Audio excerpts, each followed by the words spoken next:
I am a flower. Yes, I'm beautiful. I've heard it before, and it never grows old. I'm worshipped for my looks, my scent, my looks.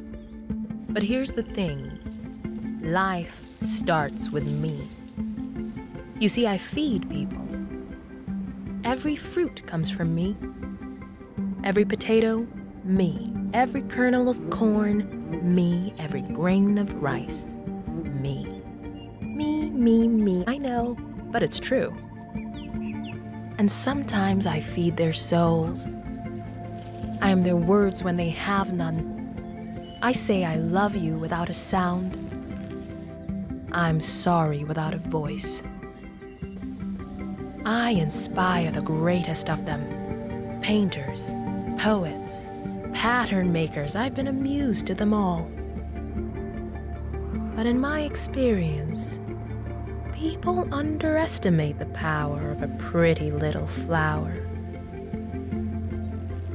Because their life does start with me. And it could end without me.